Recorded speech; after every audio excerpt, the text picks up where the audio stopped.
Berdasarkan data tanggal 9 Mei 2020, jumlah pasien corona positif di Bali sebanyak 306 orang. Nah, dari jumlah ini rinciannya ada WNI sebanyak 298 orang, kemudian ada WNA sebanyak 8 orang. Jumlah pertambahan kasus dibanding hari sebelumnya sebanyak 6 orang. Nah, kita akan melihat lagi lebih detail dari kasus COVID-19 di Bali. Dari 306 orang yang dinyatakan positif, jumlah pasien yang sembuh mencapai 197 orang, sementara jumlah pasien yang meninggal sebanyak 4 orang. Kalau kita bandingkan angka kesembuhan pasien di Bali sangat tinggi dengan persentase 64,37%, yang meninggal sebesar 1,30%. Nah, kita lihat berikutnya data kasus corona di Bali dengan sejumlah provinsi. Kita bandingkan berdasarkan data tanggal 9 Mei 2020 yang kami dapatkan dari situs resmi gugus tugas COVID-19. Kami membandingkan kasus corona di Bali dengan 4 provinsi lain. Bisa Anda lihat yang positif di Bali 306, di Jawa Tengah 959, selanjutnya ada Jawa Timur. Anda bisa lihat angka-angkanya, Jawa Barat, dan yang terbanyak masih DKI Jakarta 5.056. Kita lihat di bagian berikutnya ada bagian mengenai kesembuhan. Dari 306 yang positif, 197 sembuh. Artinya hampir atau lebih dari 50%. 64,37% angka kesembuhannya, yang meninggal tadi sudah saya sampaikan, 1,30%. Kita bandingkan dengan misalnya DKI Jakarta yang terbanyak 5.056, angka kesembuhannya hanya 14,87%, artinya 752 sembuh. Dan yang meninggal ada 427 orang, artinya 8,44% dibanding dengan angka keseluruhan yang positif corona begitu. Begitupun dibanding dengan Jawa Tengah, kemudian juga Jawa Timur ya. Kita lihat masih di atas 15%, Jawa Tengah tingkat kesembuhannya 18,03%, di Jawa Timur 15,99%, Jawa Barat termasuk yang berada di angka positif juga yang cukup tinggi 1.437, kesembuhannya di 14,05%, saudara.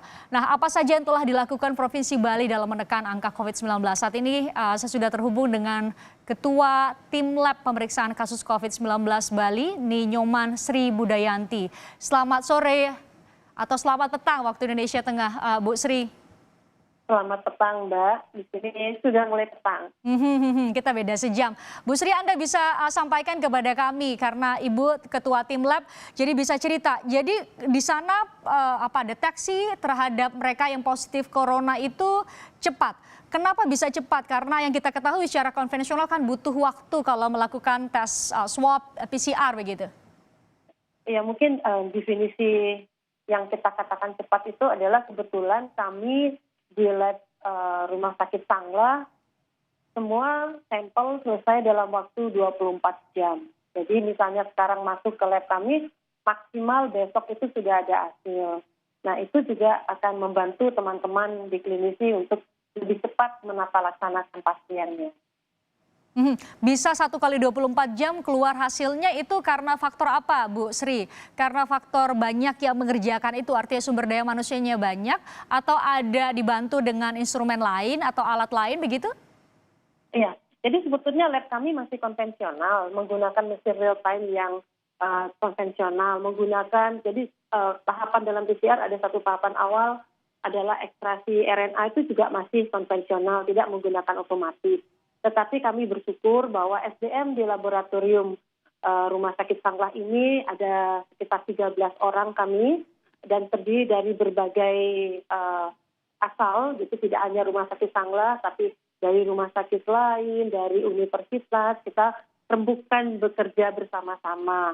Sehingga kita bisa dengan sehari itu 2 shift yang sangat optimal bekerjanya, Mbak. Selain sumber daya manusia tadi yang banyak, yang cukup begitu, Bu Sri, kalau dari bidang keilmuan Anda, pengaruh dari kecepatan untuk mendeteksi mereka yang diduga positif virus corona itu terhadap nanti menentukan penyebarannya semakin luas atau tidak, seperti apa, Bu?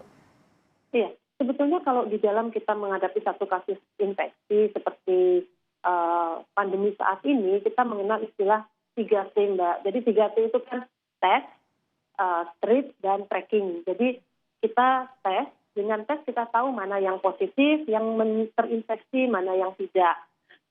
sekarang ini kalau kita tidak tahu mana yang terinfeksi, mana yang ada virus, mana yang tidak, tentu akan susah menata laksananya. Sehingga kalau semakin cepat kita tahu seorang terinfeksi, maka terapinya dari awal akan lebih cepat sehingga pasien tidak jatuh ke stadium yang lebih berat infeksinya. Selain itu juga akan memudahkan tim surveillance untuk melakukan tracing, melakukan pembatasan pada kasus sehingga tidak terjadi penularan. Mungkin itu yang menyebabkan konsep ini bisa cepat kita jalankan di Bali. Dan ini merupakan bukan hanya kesuksesan dari tim lab, tapi merupakan seluruh komponen. Karena ini komponen yang saling bekerja sama, saling tergantung, dan saling berkomunikasi dengan baik. Ada menyebut tadi juga peran dari komponen lain. Artinya Bu Sri mau bilang bahwa karena tim lab juga cepat mendeteksi mereka yang positif, cepat juga ditangani, dibawa ke rumah sakit sehingga tenaga medis di sana juga cepat menangani, cepat sembuhnya begitu. Karena kami bacakan tadi angka kesembuhannya besar atau tinggi. Demikian Bu? Iya, betul Mbak. Jadi kalau dari awal kita sudah tahu dia terinfeksi COVID ini, menderita COVID ini, itu dari awal kita sudah melakukan treatment, teman-teman di klinisi sudah melakukan tata laksana COVID, sehingga pasien juga tidak sampai jatuh ke dalam stadium yang lebih berat. Nah, dengan demikian tentu kesembuhan akan lebih meningkat, Mbak. Tidak sampai menjadi ke stadium yang berat, butuh ICU, butuh alat-alat segala macamnya. Jadi mekanisme yang diterapkan oleh tim lab karena Ibu yang memimpin tim lab, mereka yang diduga positif atau dalam istilah yang dikenal saat ini pasien dalam pengawasan atau betul orang dalam pemantauan itu seperti apa Bu kalau di Bali? Kalau saya lebih banyak bekerja di tengah lab ya Mbak. Jadi jika semua sampel datang, jadi sekarang ini juga pemerintah Bapak Gubernur mengambil kebijakan semua dilakukan pemeriksaan swab. Jadi kita melakukan prioritas melakukannya. Kalau pada pasien yang dirawat di rumah sakit PDP yang bergejala kita prioritaskan, setelah itu kita prioritaskan ODP nakes ya, karena kita tahu kalau nakesnya resah, saya sakit apa tidak, saya terpapar apa tidak, tentu pelayanan akan terganggu Mbak. Kita lakukan ODP nakes, skala kedua, kemudian orang dalam pengawasan berikutnya, baru kita masuk kepada OTG atau orang tanpa gejala. Itu kita gunakan prioritas Mbak. Sehingga dengan demikian pasien yang memang butuh segera kasusnya diketahui lebih cepat bisa ditangani.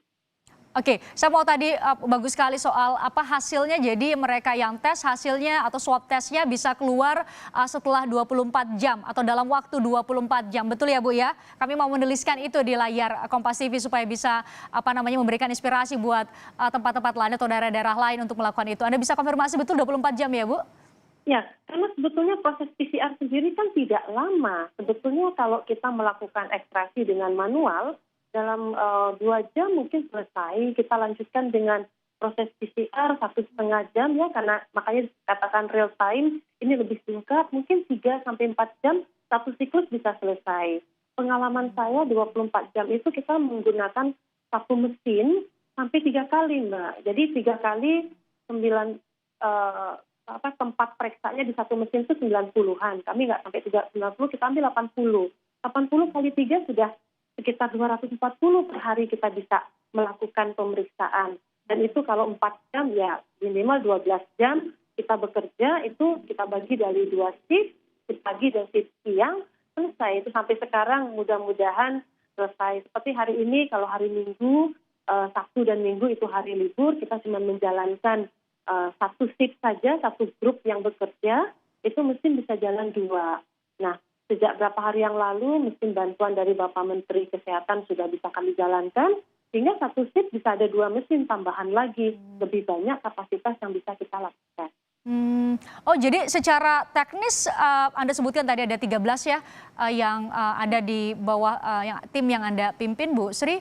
Berarti satu hari kemampuannya saat ini dengan bantuan tadi dari Menteri Kesehatan betul ya, dapat 1 mesin lagi dengan 2 mesin per orang itu bisa berapa banyak hasil tes yang bisa dilakukan dalam sehari Bu?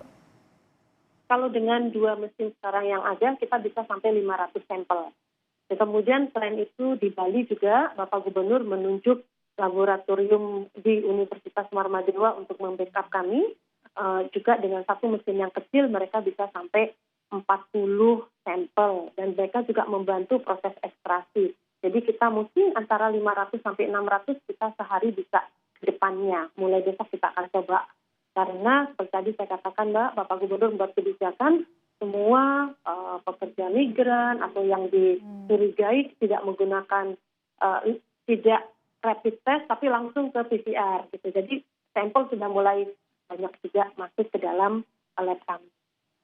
Jadi selain lab ada juga bekerja sama atau betul ya, bekerja sama dengan universitas lain ya Bu yang bisa memberikan asistensi atau bantuan begitu ya? Oh iya Pak, ini kami tim 13 orang analis. Jadi tim kami di Sanglah terdiri dari 6 orang spesialis mikrobiologi klinik. Jadi 4 orang yang selalu menjadi konsultan setiap hari. Karena kan kita juga tidak mau kelelahan ya Mbak.